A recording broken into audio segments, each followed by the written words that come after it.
গণতন্ত্রের অগ্রযাত্রায় দেশি বিদেশি যারাই বাধা দেবে জনগণ প্রতিহত করবে ওলামা দলের প্রতিষ্ঠাবার্ষিকীতে বললেন সালাউদ্দিন। পিয়া সহ 5 দফা দাবিতে 12 দিনের কর্মসূচি ঘোষণা জামায়াতের। ন্যায্য দাবি না মানলে জনগণকে নিয়ে রাজপথে নামার হুঁশিয়ারি। দেশে ফিরতে না পারায় হতাশা ভুগছেন রোহিঙ্গারা, তাকিয়ে আছেন নিউ ইয়র্কে আজকের আন্তর্জাতিক সম্মেলনের দিকে। বেসরকারি ব্যবস্থাপনায় 3টি হজ প্যাকেজ ঘোষণা, সর্বনিম্ন 5,10,000 টাকা, সরকারি তুলনায় বেড়েছে খরচ।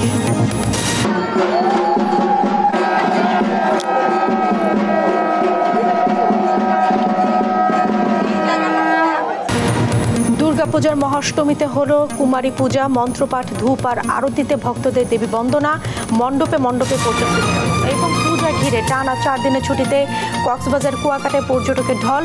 বুকিং হয়েছে বেশিরভাগ হোটেল মোটেল, পর্যাপ্ত নিরাপত্তা। দেখছিলেন দেশ জনপদ সংবাদ শিরোনাম, সঙ্গে আছে আমি জেসিকা বেদিন। বিস্তারিত। দেশি বিদেশি যারাই গণতন্ত্রের অগ্রযাত্রাকে বাধাগ্রস্ত করবে জনগণ ঐক্যবদ্ধভাবে তাদের প্রতিহত করবে বলে মন্তব্য করেছেন বিএনপির স্থায়ী কমিটির সদস্য সালাউদ্দিন আহমদ। বলেন, পিআর পদ্ধতির নির্বাচন নয়, জনসংযোগের পিআরে বিশ্বাস করে বিএনপি। এদিকে দেশকে কারো উপনিবেশ বানাতে দেয়া হবে না বলে মন্তব্য করেছেন দলটির সিনিয়র যুগ্ম মহাসচিব রুহুল কবির রিজভী। সাইফুর রিপনের প্রতিবেদন। জাতীয়তাবাদী ওলামা দলের 46তম প্রতিষ্ঠাবার্ষিকী উপলক্ষে শহীদ রাষ্ট্রপতি জিয়াউর রহমানের সমাধিস্থলে দোয়া ও মোনাজাতের আয়োজন করে বিএনপির অঙ্গ সংগঠনটি। এতে যোগ দেন বিএনপির স্থায়ী কমিটির সদস্য সালাউদ্দিন আহমদ। নেতাকর্মীরা অভিযোগ করেন, দেশ নিয়ে এখনো ষড়যন্ত্র চলছে, ধর্ম নিয়ে রাজনীতি করছে একটি রাজনৈতিক দল।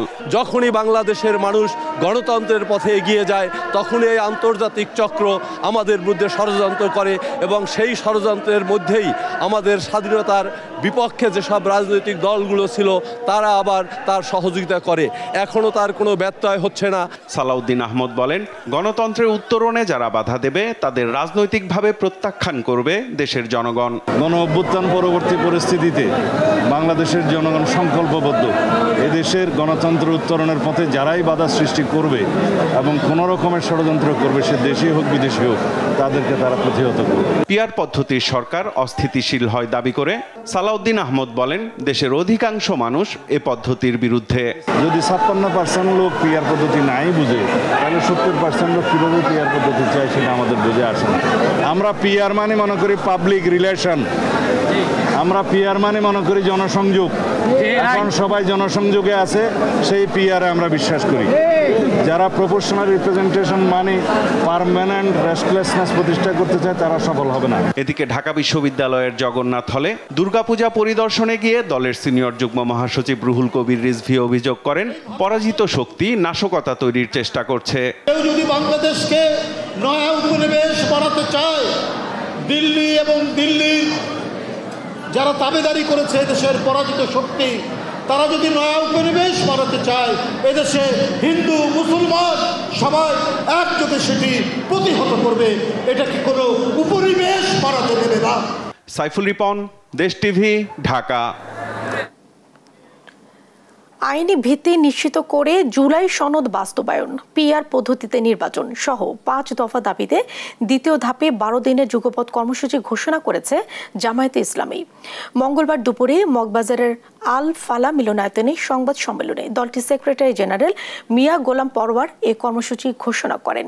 জানান, 1 অক্টোবর থেকে 9 অক্টোবর জনসংযোগ, 10 অক্টোবর গণমিছিল ও 12 অক্টোবর জেলা প্রশাসক বরাবর স্মারকলিপি দেবে জামায়াত। সরকার যদি জনগণের যৌক্তিক দাবি উপেক্ষা করে এবং বিদ্যমান সমস্যার দ্রুত সমাধান না করে, তাহলে দেশের জনগণ তাদের ন্যায্য দাবি আদায়ের জন্যে রাজপথে আন্দোলন অব্যাহত রাখতে বাধ্য হবে। আগামীকাল 1 অক্টোবর থেকে 9 অক্টোবর পর্যন্ত সারা দেশে গণসংযোগ কর্মসূচি পালিত হবে।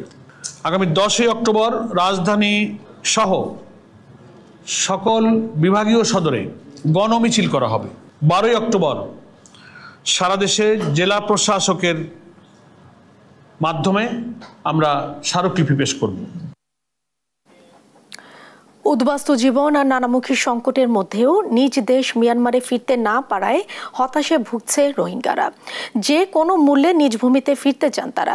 এজন্য নিউ ইয়র্কে অনুষ্ঠিতব্য রোহিঙ্গা সম্মেলনে মিয়ানমারের ওপর বিশ্ব নেতাদের চাপ প্রয়োগের দাবি জানান রোহিঙ্গারা।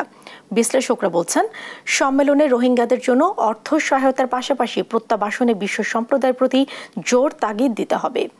মুক্তা মাহমুদের রিপোর্ট। বার্মাতো বাংলাদেশত আর আছে বাজ্যে যে হাড়ি মারি রেপ বেরি আর বাই বোন বেকুন হাড়ি মারি আর বাংলাদেশে দৌড়ে দিই। মিয়ানমার থেকে অত্যাচারিত হয়েই এখানে আশ্রয় নিয়েছে প্রায় 14 লাখ রোহিঙ্গা। 8 বছরের একটা লম্বা সময় যাপন করছেন উদ্বাস্তুর জীবন। তাই এমন জীবন থেকে বাঁচতে নিজ দেশে ফিরতে এখন মরিয়া তারা। আর নিরাপদ নাই নম্বর আর মাস্টার মুবুল্লা সাহেব নিরাপদ নফন জরিয়া জানহতর গিয়ে আর হতো নিচান আর বেশি দরদ মাঝে বেশি চিন্তার মাঝে বেশি অনুরোধ করি আর সিকিউরিটি লাভলি মাঝে জানার নিরাপত্তা যায়। এমন 1 বা 2 জন রোহিঙ্গাই নয়, বাংলাদেশে আশ্রয় নেওয়া সব রোহিঙ্গাদের এখন একটাই চাওয়া, নিজ দেশে ফেরা। এদিকে তাদের জন্য আন্তর্জাতিক সহায়তা কমায় হতাশার কথা জানান রোহিঙ্গারা। খাদ্য কমাইব আর যদি খাদ্য যদি কমা দইলে ইয়াত দেও না আর এনাম নগর কেলা তো কোনো দিলে আছে আর এখন এটা খাদ্য খাইম বলে আসি দিন তো আর দেড় দিয়ে আন্দাজ আল্লাহ শুকুরে বেশি তো আর বাংলাদেশে সুবিধা করি আর দেড় ফের দুধ আছে আর সুবিধা করে আর ফুল ফিল দিয়ে তোমার দিনে হরে দূরের আর কি করি টেম্পোরালি হয়তো দুধ দিয়ে দুলে শুকুরিয়া করি আর দিন দেখি কল করি। তারা নিরাপদে যেন নিজ দেশ মিয়ানমারে ফিরতে পারেন, এজন্য আন্তর্জাতিক সম্প্রদায়ের সহায়তা চান। বাংলাদেশে কান ডেভেলপ দেখান দেশ আর দেশের কত মানুষ টেলি দৌড়া দি আচ্ছা তারা তো ফিরল লইয়ারে ইন দ্য ফেসিং বরাবরের আহিয়ান নসাই তাহলে পুরো ওয়ালরে ফিরি রিকোয়েস্ট করলাম দে আর জলদি আর কানমা সেফ জুম লই আর টু টিবান দিয়ারে রোহিঙ্গা তরফত গোয়া পিডিএফ টিম ক্রিয়েট করি আর দেশত আর জলদি তোমরা। নানা কারণেই জটিল হয়ে পড়ছে রোহিঙ্গা সংকট। প্রত্যাবাসন কমিশনারের দাবি, আঞ্চলিক এবং বৈশ্বিক নানা কারণে মনোযোগ হারিয়ে ফেলেছে রোহিঙ্গা ইস্যুটি। আমাদের এখন তাদের লাইফ সেভিং যে সার্ভিসগুলো রয়েছে সেগুলো কন্টিনিউ করাটা খুব চ্যালেঞ্জিং হয়ে পড়েছে। রোহিঙ্গাদেরকে বোঝানোর চেষ্টা করছি যে এগুলো করলে তাদের মধ্যে হানাহানি হলে তাদের মূল লক্ষ্য আসলে বিচ্যুত হবে। আন্তর্জাতিক সম্পর্ক বিশ্লেষকরা বলছেন, জাতিসংঘের উচ্চ পর্যায়ের সম্মেলনে রোহিঙ্গা সংকটের সার্বিক চিত্র তুলে ধরে সমস্যার সমাধানে একটি সুনির্দিষ্ট প্রস্তাব তৈরির। বিশ্ব সম্প্রদায়ের পক্ষ থেকে রোহিঙ্গা সংকটের বিষয়ে বিশেষভাবে আবারও দৃষ্টি দেওয়া প্রয়োজন, কারণ আমরা একটা বিশাল জনগোষ্ঠী তারা গণহত্যার শিকার হয়ে বাস্তুচ্যুত হয়েছে। সো তাদের সম্মানজনকভাবে তাদের নিজ দেশে প্রত্যাবর্তন শুধু আমাদের জন্য নয়, সম্পূর্ণ বিশ্বের জন্য একটি অত্যন্ত প্রায়োরিটি বিষয়। সামনে ডিসেম্বর আর জানুয়ারিতে মিয়ানমার ইলেকশনে যাচ্ছে। এই যে ইলেকশন যে চেঞ্জের ইয়েটা হচ্ছে এখন কিন্তু we should take advantage of this এই এনভায়রনমেন্টটা ডিফারেন্ট ওয়ে। একটা হলো পলিটিক্যাল ইয়েতে, আরেকটা হলো কি আমরা উই মাস্ট এঙ্গেজমেন্ট মিয়ানমার আমাদেরকে মানে জারি রাখতে এবং ডিপ্লোম্যাটিক ইয়েটা প্রেশারটা আরও বাড়াতে হবে। মুক্তা মাহমুদ, দেশ টিভি, ঢাকা। পরবর্তী সর্বনিম্ন 5,10,000 টাকা নির্ধারণ করে সাশ্রয়ী হজ প্যাকেজ ঘোষণা করেছে বেসরকারি হজ agencies association of Bangladesh HAAB. এবার বেসরকারি পর্যায়ে সাধারণ ও বিশেষ হজ প্যাকেজ খরচ বেড়েছে যথাক্রমে 27,000 ও 51,000 টাকা।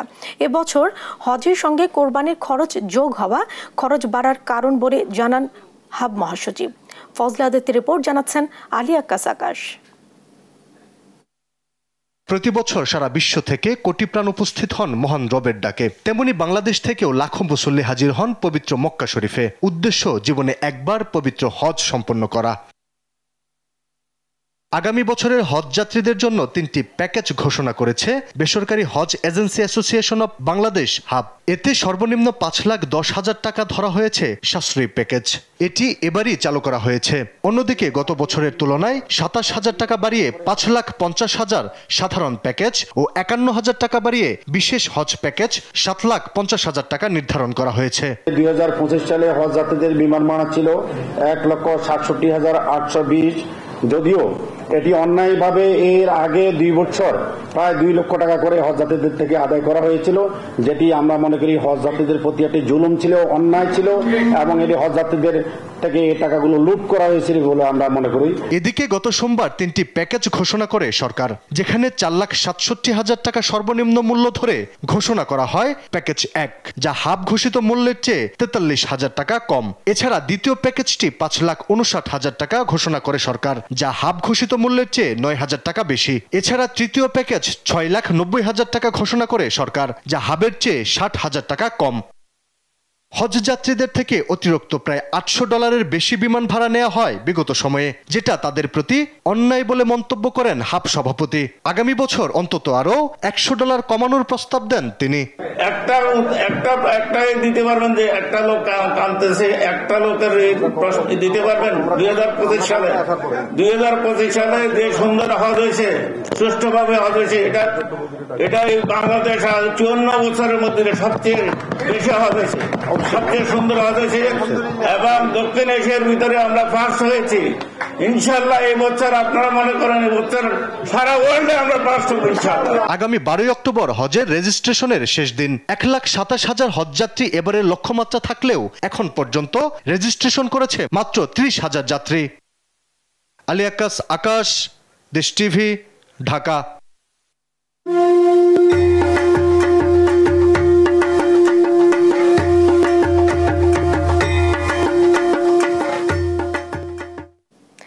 দেশজুড়ে মন্দিরে মণ্ডপে নানা আয়োজনের মধ্যে চলছে শারদীয় দুর্গোৎসবের মহাষ্টমী।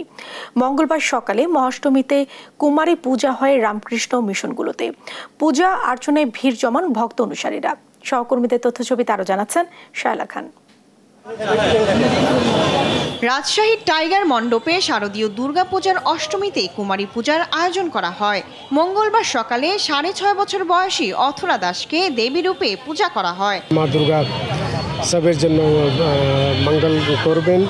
যে এখানে যে সোসাইটি আছে, রাজশাহীর যে সোসাইটি আছে, সকল বাংলাদেশের যে সোসাইটি আছে, সকলের জন্য মঙ্গল করবেন। চট্টগ্রামে 108টি নীল পদ্ম দিয়ে বিহিত পূজার মাধ্যমে সকালে অষ্টমী পূজা শুরু হয়। পূজা শেষে ভক্তদের অঞ্জলি দেওয়া হয়।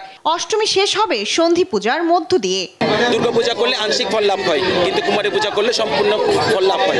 নারায়ণগঞ্জে শঙ্খ, ঘণ্টা আর উলুধ্বনির মধ্য দিয়ে ধর্মীয় রীতি অনুসরণ করে দুর্গা দেবীকে কুমারী রূপে অর্ঘ্য প্রদান করা হয়। স্বামী বিবেকানন্দ বলছেন যে মেয়েদের মধ্যে তোমরা ভগবানকে দেখার চেষ্টা করো। যে দেশে, যে সমাজে, যে পরিবারে মেয়েরা শান্তিতে নাই, ওই পরিবার, ও রাষ্ট্র, ওই দেশ শান্তিতে থাকতে পারবে। মৌলভীবাজারে আয়োজন ছিল কুমারী পূজার। শাস্ত্র মতে সব ধরনের পশুত্বকে বিলীন করে নারীদের প্রতি শ্রদ্ধা জানাতেই এই আয়োজন সাজানো হয়। আজকের এই অষ্টমী তিথিতে যেহেতু কুমারী পূজা হবে, আজকে এই অষ্টমী তিথিতে কন্যা দিবস, আমরা চেষ্টা করতেছি প্রতি যেন মায়েদের প্রতি যাতে শ্রদ্ধাশীল থেকে আমরা সবসময় থাকতে পারি। দেবী দুর্গার চরণে 108টি পদ্ম অর্পণের সঙ্গে 108টি প্রদীপ জ্বেলে বগুড়ার পূজা মণ্ডপগুলোতে সম্পন্ন হয়েছে মহা অষ্টমীর পূজা। মায়ের কাছে এই প্রার্থনা করলাম, পরিবারের সবাই যাতে ভালো থাকে এবং পুরো দেশবাসী সবার জন্য মঙ্গল। শারদীয় দুর্গোৎসবে সিলেটে প্রথমবারের মতো অনুষ্ঠিত হয়েছে কুমারী পূজা। অনেক সময় টিভিতে দেখেছি, ওই যে ঢাকা টাকেশ্বরী মন্দিরে হয় বা ওইখানে হয়, ওইগুলো দেখেছি, কিন্তু লাইভ দেখি না কখনো। আজকে দেখছি, অনেক ভালো লাগছে, অনেক মানুষ আসছে। শায়লা খান, নিউজ ডেস্ক, দেশ টিভি। মহাষ্টমীর খবর জানাতে সাভার, সাতক্ষীরা এবং লালমনিরহাট থেকে যুক্ত হচ্ছেন আমাদের সহকর্মী দেওয়ান ইমন, শরীফুল্লাহ কায়সার, সুমন এবং জামাল বাদশা। আমরা শুরুতেই চলে যাচ্ছি সাভারে। ইমন, মহাষ্টমী ঘিরে কি কি আয়োজন দেখছেন, ভক্ত অনুরাগীরা কি বলছেন, বিস্তারিত জানান। জেসিকা, আমি এখন যে মন্দিরটিতে রয়েছি, এই মন্দিরটিতে কিন্তু এতক্ষণ যাবত আমরা দেখলাম যে যারা সনাতন ধর্মাবলম্বী রয়েছে এই দুর্গাপূজা উপলক্ষে, আজকে যেহেতু মহাষ্টমী, আমরা দেখেছিলাম যে কিছুক্ষণ আগে তারা কিন্তু তাদের যে পূজার যে আরাধনা সেটি কিন্তু এখানে করছিলেন। এবং এখনকার চিত্রটি যদি একটু দেখায়, যে এখনো কিন্তু ভক্ত অনুরাগী যারা রয়েছেন তারা কিন্তু তাদের যে পূজা অর্চনার যে সমস্ত বিষয়গুলো রয়েছে এই বেলাতে, সেইগুলো কিন্তু তারা পালন করছেন। আমরা কিন্তু কাছ থেকে দেখাবো এই যে মন্দিরটি রয়েছে, এটি সাভার মধ্যপাড়া সার্বজনীন পূজা মন্দির, এবং এই মন্দিরে দেখতে পাচ্ছি যে এখন যারা পূজারী রয়েছেন তারা কিন্তু এখানে ভিড় করছেন, এবং এখানকার যে পুরোহিত রয়েছেন তিনি কিন্তু কিছুক্ষণ আগে দেখতে পাচ্ছিলাম যে তিনি মন্ত্রপাঠের মাধ্যমে কিন্তু যে আনুষ্ঠানিকতাটি রয়েছে এই এখনকার সময় সেটি কিন্তু তারা পালন করছেন, এবং দেখতে যে ভক্ত যারা রয়েছেন তারা কিন্তু তাদের যে মনোবাসনা সেটি কামনায় কিন্তু এখানে কিন্তু দেবীর প্রতি তারা কিন্তু সেই অনুগত করছেন। এবং এর আগে আমরা দেখেছি যে সকাল 11টা নাগাদ কিন্তু সাভারের বেশ কয়েকটি মন্দির কিন্তু আজকে যেহেতু অষ্টমী, এই অষ্টমীতে কিন্তু যে পূজাটি হয়ে থাকে সেই আনুষ্ঠানিকতা কিন্তু সকাল থেকেই কিন্তু শুরু হয়েছে। সেগুলো কিন্তু আমরা দেখছিলাম। এখনকার যে চিত্র দেখাচ্ছি সেটি এখানকার যিনি পুরোহিত রয়েছেন তিনি তার যে মন্ত্র পাঠ করছেন, এবং সাথে যারা পূজারী রয়েছেন তারাও কিন্তু এখানে সেই পুরোহিতের সাথে কিন্তু তারা কিন্তু তাদের কার্য তারা কিন্তু সেই পূজাটি তাদের আনুষ্ঠানিকতা চালিয়ে যাচ্ছেন। এবং সাভারে কিন্তু এটি নিয়ে মোট 214টি মন্দিরে কিন্তু এই আনুষ্ঠানিকতাটি কিন্তু চলছে, এবং আমরা দেখছি যে পূজা মণ্ডপগুলোতে যেন কোনো ধরনের বিশৃঙ্খলা না হয় সেই ক্ষেত্রে কিন্তু সেনাবাহিনীর সদস্য সহ পুলিশ সদস্যরা কিন্তু নিয়োজিত রয়েছেন কোনো ধরনের বিশৃঙ্খলার পরিস্থিতি যেন তৈরি না হয়। এই ছিল আমার কাছে সাভারের পূজা মণ্ডপের সর্বশেষ খবর। সাতক্ষীরায় চলে যাবে, সেখানে রয়েছেন সহকর্মী সুমন, তিনি জানাবেন সাতক্ষীরার এই মুহূর্তের পূজা মণ্ডপের পরিস্থিতির খবর। সুমন, জানাবেন সেখানে কি দেখছেন? ইমন, দাঁড়িয়ে আছি সাতক্ষীরা সদর উপজেলার বাবুলিয়া যে সার্বজনীন দুর্গা মন্দির, সেখানে আজ মহা অষ্টমী। আজকের এই দুর্গাপূজার এই দিনটি হচ্ছে অত্যন্ত তাৎপর্যপূর্ণ, অত্যন্ত গভীর এবং বহুমুখী। এটি পূজার অন্যতম গুরুত্বপূর্ণ এবং পবিত্রতম দিন। নারী শক্তি এবং শুভ শক্তির বিজয়ের প্রতীক এটি। সকাল থেকে এখানে সাড়ম্বরে এই শুভ শক্তির জয় এবং মহিষাধুর বধের প্রস্তুতির যে মন্ত্র, সেই মন্ত্রের মধ্য দিয়ে এখানে পালিত হচ্ছে এই মহা অষ্টমীর সকল আয়োজন। এখানে আমি আয়োজক কর্তৃপক্ষকে দেখতে পাচ্ছি, ভক্তবৃন্দকে দেখতে পাচ্ছি। আমি একটু জানার চেষ্টা করছি আজকে কি কি আয়োজন হয়েছে। আজকে সকাল থেকে অত্যন্ত আড়ম্বরপূর্ণভাবে অষ্টমী বিহিত পূজা সমাপন হয়েছে। সেই সাথে সাথে অষ্টমী পূজার মধ্য দিয়ে সন্ধ্যা পূজা শেষ হয়েছে। এখানে কুমারী পূজাও আজকে শেষ হয়েছে। আর আমরা একজন শিক্ষার্থীর সাথে কথা বলছি। কি মা দেবী দুর্গার কাছে কি প্রত্যাশা, কি কামনা? আমি দেবী দুর্গাকে বলেছি সকলকে সুস্থ রাখুক এবং ভালো রাখুক। হ্যাঁ, দেবী দুর্গার কাছে প্রত্যাশা করেছে যে মা সকলকে, দেশবাসীকে সকলকে ভালো রাখুক, শান্তি প্রতিষ্ঠা হোক এই মা দেবী দুর্গার এই পূজার মধ্য দিয়ে। আজ মহা অষ্টমী এভাবেই সাতক্ষীরার 591টি মন্দিরে এভাবেই পালিত হয়েছে। জেসিকা, এই ছিল সাতক্ষীরার সর্বশেষ। দর্শক, আমরা এখন আপনাদেরকে নিয়ে যাচ্ছি জামাল বাদশার কাছে। জামাল বাদশা জানাচ্ছেন সেখানকার যে সব আয়োজন রয়েছে তার সর্বশেষ। জামাল বাদশা। সুমন, ধন্যবাদ আপনাকে। লালমনিরহাটেও কিন্তু সারা দেশের ন্যায় হিন্দু ধর্মাবলম্বী মানুষজনের সবচেয়ে ধর্মীয় বড় উৎসব শারদীয় দুর্গাপূজা, সেটি উৎসবমুখর পরিবেশে অনুষ্ঠিত হচ্ছে। এবং এই শারদীয় দুর্গা উৎসবের আজকে মহা অষ্টমী, এবং মহা অষ্টমীর দিনে কিন্তু সকালবেলা আসলে পুষ্পাঞ্জলি হয়েছে এবং তারপরে কুমারী পূজা হয়েছে, এবং এই মুহূর্তে ভোজন চলছে, অর্থাৎ প্রসাদ ভোজন যারা ভক্তমণ্ডলী আসছে তাদেরকে দেয়া হচ্ছে বিভিন্ন মন্দিরের পক্ষ থেকে। আমরা এই মুহূর্তে রয়েছি কেন্দ্রীয় সার্বজনীন কাচারিবাড়ি দুর্গা মন্দির থানাপাড়া এলাকায়। এই মন্দিরটি লালমনিরহাটের কেন্দ্রীয় মন্দির হিসেবে পরিচিত, এবং এই মন্দিরে কিন্তু বিশেষ আকর্ষণ হিসেবে আজকে 11টার পর থেকে কুমারী পূজা অনুষ্ঠিত হয়েছে। আরেকটি বিষয় জানাতে চাই, লালমনিরহাটের যে প্রায়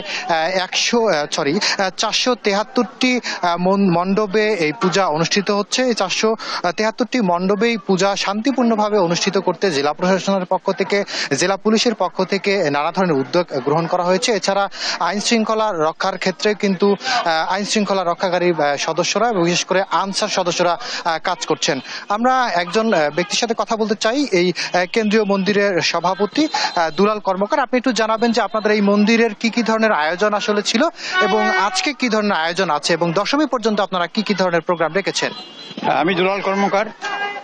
আমার সৌভাগ্যক্রমে শতবর্ষের সভাপতি আমাকে নির্ধারণ করা হয়েছে। আমি গতকালকে অনুষ্ঠান মালা ছিল, তার আগের দিনও ছিল। আজকের দিনে আমাদের যেটা হয়েছে, সকালবেলায় আমাদের পূজা অর্চনা হয়েছে, তারপর দুর্গার যে ভোগ সেটা হয়েছে, তারপরে কুমারী পূজা হয়েছে, তারপরে সন্ধি পূজা হয়েছে। এখন আমাদের প্রসাদ বিতরণ চলছে, গণপ্রসাদের যে সেটা আমাদের 9টা পর্যন্ত চলবে এবং তারপরে আবার আমাদের আরতি আছে এবং সন্ধ্যা পূজা আছে। ধন্যবাদ আপনাকে। সব মিলিয়ে এই যে হিন্দু ধর্মাবলম্বীদের যে সবচেয়ে বড় ধর্মীয় উৎসব শারদীয় দুর্গাপূজা, এই শারদীয় দুর্গাপূজা কিন্তু উৎসবমুখর পরিবেশে অনুষ্ঠিত হচ্ছে এবং যারা ভক্তবৃন্দ এসেছেন তাদের সাথে কথা হয়েছে, তারা যেটি বলছেন যে শান্তিপূর্ণভাবে আগামীকাল নবমী, দশমী এবং মা দুর্গাকে বিসর্জনের মধ্য দিয়ে যাতে এই উৎসব আসলে তারা পালন শেষ করতে পারেন এই প্রত্যাশা করছেন এবং তারা মায়ের কাছে আবেদন জানিয়েছেন নিজের পরিবারের এবং দেশের শান্তি কামনা তারা করেছেন। এই ছিল লালমনিরহাট থেকে দুর্গাপূজার মহা অষ্টমী দিনের সর্বশেষ খবর। জেসিকা। জামাল, আপনাকে ধন্যবাদ। সেই সাথে ধন্যবাদ জানাচ্ছি সুমন এবং ইমন আপনাদেরও। দর্শক, মহা অষ্টমীর সবশেষ খবর জানাচ্ছিলেন আমাদের সহকর্মীরা।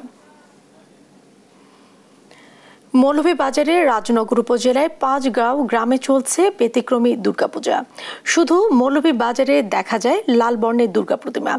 ভক্তদের বিশ্বাস এটি জাগ্রত দুর্গা, তাই পূজার সময় ভিড় করেন হাজারো ভক্ত। সপ্তমী ও নবমীতে 1000 খানেক পাঠা, মহিষ, হাঁস আর কবুতর নিবেদন করা হয় দেবীর চরণে। সহকর্মী সালেহ লাহিকুটির রিপোর্ট জানাচ্ছেন শায়লা খান। মৌলভীবাজারের রাজনগরে প্রত্যন্ত 5 গ্রামের শারদীয় দুর্গোৎসব উপলক্ষে রঙে সুরে ঢাকঢোলের তালে প্রাণবন্ত হয়ে ওঠে এই গ্রাম। প্রায় 350 বছরেরও বেশি পুরনো ঐতিহ্য 5 দেবী দুর্গার প্রতিমা সাজানো হয় লাল বর্ণে। ভক্তদের বিশ্বাস এখানকার দেবী জাগ্রত। প্রতি বছর শারদীয় দুর্গোৎসবে দেশের নানা প্রান্ত থেকে আসা ভক্তদের মিলন মেলায় পরিণত হয়েছে 5 গ্রামের সাধক সর্বানন্দ দাস দুর্গা মন্দির। আয়োজকদের দাবি, ভক্তদের কাছে এটি শুধু পূজা নয়, 300 বছরের ঐতিহ্য আর বিশ্বাসের কেন্দ্রবিন্দু। আমি সিলেট থেকে আসছি, প্রতি বছরই আসি। মা আমাদের মনস্কামনা পূরণ করেন, সবাই যা চায় তাই পায়। অন্য জায়গায় আমি অনেক মানুষ করেছি, কিন্তু মা এখানে আসলেই জাগ্রত। তার জন্যই তো আমরা বিভিন্ন জায়গা থেকে ভক্তরা এখানে আসে। বাহির থেকে অনেক মানুষজন এই পুজো দেখতে আসেন এবং পূজা অর্চনা করার সুযোগ পান। স্থানীয় জনপ্রতিনিধি জানান, পারিবারিক পূজা হলেও ব্যতিক্রমী প্রতিমার কারণে সার্বজনীন পূজায় রূপ নিয়েছে এটি।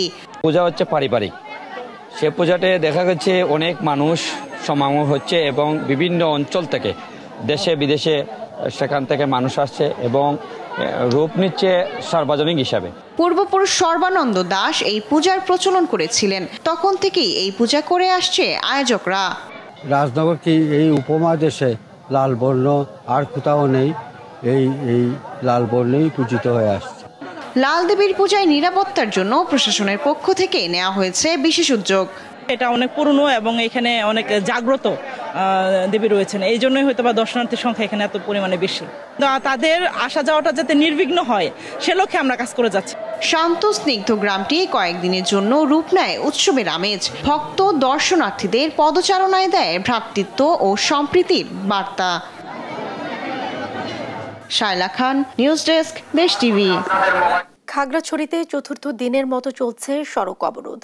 তবে কয়েকটি সড়কে যান চলাচল শুরু হওয়ায় নিরাপদে গন্তব্যে পৌঁছেছেন আটকা পড়া বেশিরভাগ পর্যটক। এদিকে জেলা সদর ও পৌর এলাকায় বহাল রয়েছে 144 ধারা। সতর্ক অবস্থানে রয়েছে আইনশৃঙ্খলা রক্ষাকারী বাহিনী। সহকর্মী অপু দত্তের পাঠানো তথ্যছবিতে আরো জানাচ্ছেন অঙ্কন চৌধুরী। খাগড়াছড়িতে চতুর্থ দিনের মতো সড়ক অবরোধ কর্মসূচি বহাল রেখেছে আন্দোলনকারীরা। তবে প্রশাসনের হস্তক্ষেপে পরিস্থিতি শান্ত রয়েছে। ক্ষতিগ্রস্ত পরিবারদের পাশে দাঁড়িয়েছে প্রশাসন ও স্থানীয়রা। মরদেহ দাহ সম্পন্ন হয়েছে। আস্থা ফিরিয়ে আনতে নেওয়া হচ্ছে নানা পদক্ষেপ। সেনাবাহিনীর জন্য যে আমরা এতটুকু আসতে পারছি, ওদেরকে কিভাবে ধন্যবাদ জানাবো তার ভাষা নেই। মালিক এবং শ্রমিক সবাই কষ্টে আছে এবং গাড়ি চলাচল বন্ধ ছিল। আজকে 12টার পরে একটু অবরোধ শিথিল করছে। চতুর্থ দিনের মতো অবরোধের ফলে বেশিরভাগ সড়কে যান চলাচল বন্ধ রয়েছে। সড়কের দোকানপাট আংশিক বন্ধ রয়েছে। তবে কিছু রুটে যান চলাচল শুরু হওয়ায় ভোগান্তি কিছুটা কমেছে। আমাদের অফিসের টাকা, সদস্যদের গ্রাহকের টাকা 5,75,000 টাকা ছিল, ওই টাকা নিয়ে যায়। এর 1 থেকে 1.5 ঘন্টা পরে অফিস পুড়ে ফেলায় এবং আমাদের 7টা মোটরসাইকেল ছিল অফিসে, সকল মোটরসাইকেল পুড়ে ফেলায়। আমরা তো কোনোদিন ভাবি নাই যে এই অবস্থা হবে। সোমবার প্রশাসনের সঙ্গে আলোচনায় বসে 8 দফা দাবি জানায় আন্দোলনকারীরা। প্রশাসন অবরোধ প্রত্যাহারের আহ্বান জানায়। গত কয়েকদিনে যা যা করলেন, আমার মনে হয় না এটা ম্যাচিউরিটি হইতে হয়েছে। ম্যাচিউরিটির কমতি এখানেই আছে।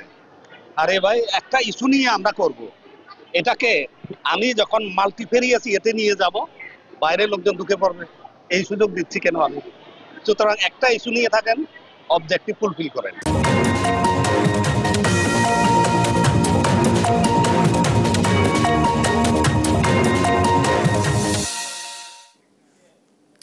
ত্রয়োদশ জাতীয় সংসদ নির্বাচনের আগাম হাওয়া বইতে শুরু করেছে পাহাড়ি জেলা খাগড়াছড়িতে। দিনক্ষণ ঘোষণা না হলেও অন্তর্বর্তী সরকার প্রধানের এক ঘোষণাতেই নড়ে চড়ে বসেছেন মনোনয়ন প্রত্যাশীরা। কারা প্রার্থী হচ্ছেন, এসব নিয়ে চলছে পাহাড়ি বাঙালিদের মধ্যে নানা জল্পনা কল্পনা, যেখানে প্রাধান্য পাচ্ছে পাহাড়ি বাঙালি সম্প্রীতি। অপু দত্তের আরও একটি রিপোর্ট জানাচ্ছেন ফারজান আফরোজ টুম্পা। 9 উপজেলা 3 পৌরসভার সমন্বয়ে খাগড়াছড়িতে একটি আসন। 298 নম্বর এ আসনে 5,42,594 ভোটারের প্রায় সমান সমান পাহাড়ি ও বাঙালি। আসনটিতে 2 বার বিএনপি, 6 বার আওয়ামী লীগের প্রার্থী জয়ী হয়েছেন। এর আগে তৃতীয় ও চতুর্থ জাতীয় সংসদ নির্বাচনে জাতীয় পার্টি, দ্বিতীয় সংসদ নির্বাচনে জাতীয় সমাজতান্ত্রিক দলের প্রার্থী উপেন্দ্রলাল চাকমা এবং প্রথম সংসদ নির্বাচনে স্বতন্ত্র প্রার্থী মানবেন্দ্র নারায়ণ লারমা নির্বাচিত হন। আগামী ফেব্রুয়ারিতেই নির্বাচন, সরকারের এমন বার্তায় খাগড়াছড়িতে নির্বাচনী আমেজ ছড়িয়েছে। সম্প্রতি সভা সমাবেশগুলো যেন নির্বাচনী শোডাউনে পরিণত হচ্ছে। তবে আঞ্চলিক দলগুলোর মধ্যে এখনো কোনো দলকেই সে অর্থে নির্বাচনমুখী কর্মসূচি করতে দেখা যায়নি। মাঠ পর্যায়ে জাতীয় পার্টির কার্যক্রম নেই বললেই চলে। ভিন্ন জাতিগোষ্ঠী ও জীবনযাত্রার পাহাড়ি এই অঞ্চলের ভোটারদের মধ্যে উন্নয়নের পাশাপাশি গুরুত্ব পাচ্ছে পাহাড়ি বাঙালি সম্প্রীতি। যে যোগ্য আমাদের পাশে থাকবো, আমাদের বিপদে আপদে বিপদে সুখে দুঃখে তাদেরকে আমি ভোট দিয়ে জয়যুক্ত করব। আমাদেরকে সুখে দুঃখে অসুবিধা যদি আমার পাশে দাঁড়ালে ওদেরকে জন্য আমার দিতে বাধ্য থাকবো। যে এমপিটা খাগড়াছড়ি জেলাতে উন্নত করতে পারে, পাহাড়ি বাঙালি শান্তভাবে সুষ্ঠুভাবে থাকতে পারে, সুন্দরভাবে যেন আমরা চলাফেরা করতে পারি। নির্বাচনে নিজেদের জয়ের বিষয়ে আশাবাদ জানিয়ে জেলার উন্নয়নে ভূমিকা রাখার কথা জানায় দলগুলো। 2001 সাল থেকে 2006 সাল পর্যন্ত যে উন্নয়ন হয়েছে, ওই উন্নয়নের ধারাবাহিকতায় আগামী দিনেও আমাদের ওয়াদুদ ভূঁইয়া এমপি হয়ে এই দেশের মানুষের জন্য কাজ করবে এবং উন্নয়ন করবে। খাগড়াছড়ির মানুষ একটা পরিবর্তন চায়, খাগড়াছড়ির জনগণ একটা নেতৃত্বের পরিবর্তন চায়। জামাতকেই সাধারণ মানুষ গ্রহণ করছে বলে আমার কাছে মনে হয়েছে।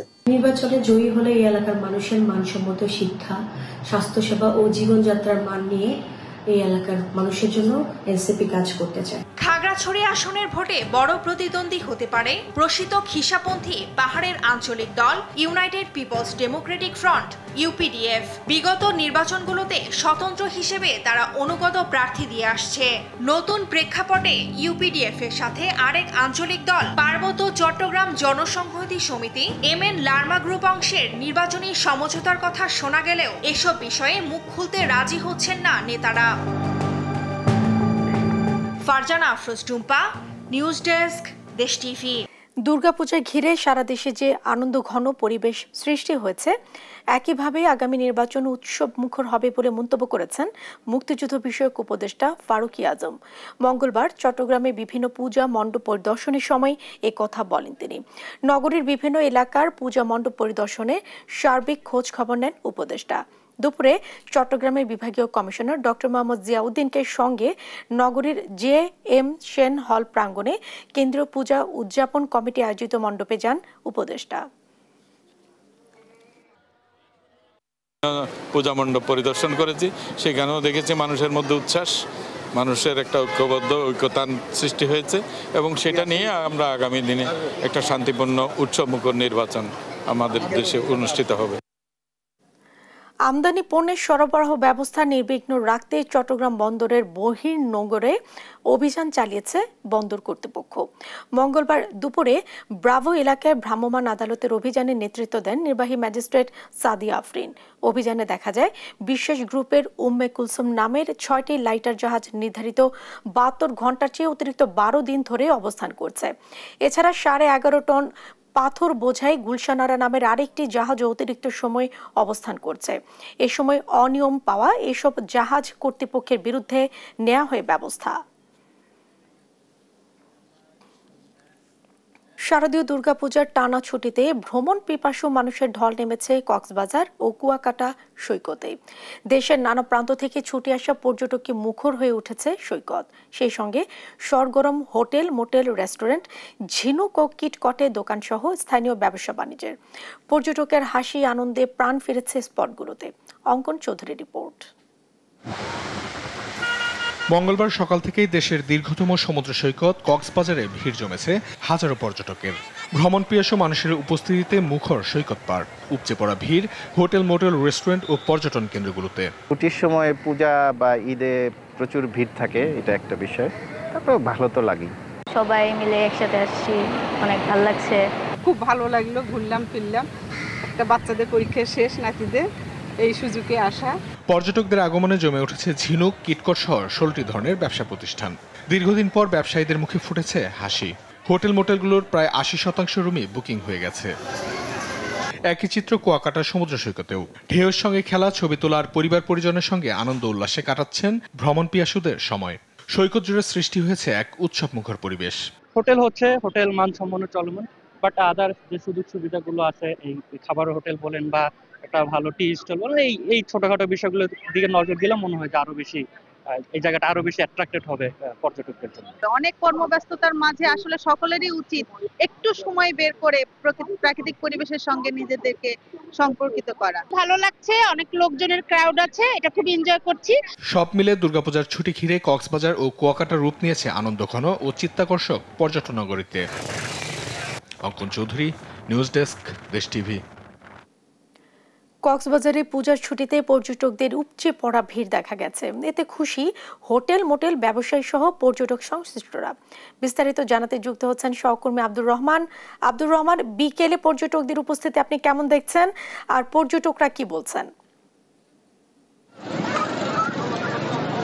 ধন্যবাদ জাসিকা। যেমনটি জানাচ্ছিলেন, টানা 4 দিনের ছুটিতে কক্সবাজারের পর্যটন এলাকা, এখানে লাখো পর্যটক সমুদ্র সৈকতের এলাকায়। এখন কক্সবাজারের এমন কোনো হোটেল নেই যেখানে পরিপূর্ণ হয়ে গেছে গত 2 দিন আগে থেকে, এবং আগামী 4 তারিখ পর্যন্ত এই পর্যটকের ঢল থাকবে বলে হোটেল ব্যবসায়ীরা আমাদেরকে জানিয়েছে। পর্যটক ব্যবসায়ীদের চোখে মুখে হাসি, এবং বিশেষ করে সৈকতের লাবণী এবং সুগন্ধা কলাতলি পয়েন্টে কিন্তু লোকে মেলা বসেছে মনে হচ্ছে। এবং কিন্তু পর্যটক যারা তারা এসে বলেছেন, যারা অভিযোগ করেছে সেটা হলো যে এই সময়ের মধ্যে প্রচুর পরিমাণে হোটেলের দাম বৃদ্ধি করা হয়েছে, খাবারের সংকট এবং যাতায়াত, অটো সহ যে বিষয়গুলো রয়েছে নিত্য নৈমিত্তিক ব্যাপার হিসাবে এগুলো দেখা হয়। কিন্তু গণমাধ্যম কর্মীরা যতই বলুক, কিন্তু এটা কর্ণকুহরে নেওয়ার মতো কোনো প্রশাসনের, যদিও যেই লোকবল বা তৎপরতা তারা সবসময় আমাদেরকে প্রেস ব্রিফিং করে বলে, কিন্তু পর্যটকদের মধ্যে একটা হতাশার ছাপ রয়েছে। সেটি হলো যে দুর্গাপূজার ছুটিতে কিন্তু কক্সবাজারে প্রতিদিন 1 থেকে 1.5 লক্ষ পর্যটক আসবে বলে পর্যটন ব্যবসায়ীরা আশা করতেছেন। এবং তাদের পক্ষ থেকে যে প্রস্তুতি, তারা বলেছেন যে হোটেল, মোটেল ব্যবসায়ীদের পক্ষ থেকে সার্বিক প্রস্তুতি রাখা হয়েছে। রেস্তোরাঁ মালিকদের সাথে যে কথা বলে জানা গেছে, তারাও তাদের সাধ্যমতো সবকিছু করেছে। কিন্তু প্রশাসনের যে কর্মী যারা যারা রয়েছে তাদের বিভিন্নভাবে যেই সংখ্যক লোক থাকার কথা সেটা না থাকার কারণে কিন্তু এখানে তারা বিভিন্নভাবে হয়রানির শিকার হচ্ছে বলে জানিয়েছে। এবং অন্যদিকে পর্যটন ব্যবসায়ীদের যে অভিযোগ যে পর্যটক তারা বিভিন্ন অনৈতিক সুযোগ সুবিধা নিতে চায় এবং সেই অনৈতিক সুযোগ সুবিধা নিতে গিয়ে তারা হয়রানির শিকার হয় এবং কিছু মৌসুমী ব্যবসায়ীদের কবলে পড়ে তারা তাদের সর্বোচ্চ হারিয়ে থাকে এবং সবাইকে সতর্ক থাকার জন্য এবং সচেতন হয়, তাহলে কক্সবাজারে তাদের ভ্রমণটি নিরাপদ শেষ করে তারা বাড়ি ফিরতে পারবে। এটাই ছিল সর্বশেষ জেসিকা আমার কাছে। আব্দুর রহমান, ধন্যবাদ আপনাকে। দর্শক, ঘুরতে আসা পর্যটকদের খবরাখবর জানাচ্ছিলেন আমাদের সহকর্মী Abdur Rahman. Don't miss a beat এ প্রতিবাদে TMSS হার্ট সেন্টারের আয়োজনে বগুড়ায় পালিত হলো বিশ্ব হার্ট দিবস। সোমবার সকাল থেকে রাত পর্যন্ত নানা স্বাস্থ্য সচেতনতামূলক আয়োজনের পাশাপাশি বর্ণাঢ্য র্যালি, সাইক্লিং, সাঁতার ও ম্যারাথন দৌড় প্রতিযোগিতা অনুষ্ঠিত হয়। সকালে চিকিৎসক, নার্স ও কর্মকর্তারা হৃদরোগ প্রতিরোধ সচেতনতামূলক বার্তা সম্বলিত ব্যানারে ফেস্টুন নিয়ে TMSS হাসপাতাল প্রাঙ্গণ থেকে র্যালি বের করেন, যা আশেপাশে গুরুত্বপূর্ণ সড়ক প্রদক্ষিণ করে TMSS ক্যান্সার সেন্টারে গিয়ে শেষ হয়। রোগীকে ভালোবাসেন, রোগী তিনি একদম একান্ত ব্যক্তিত্ব, রোগীর জন্য তিনি অত্যন্ত ভিড় করছেন। এই ভোটটা রোগী যদি বোঝে তাহলে ওইটাও কিন্তু একটা বড় ট্রিটমেন্ট।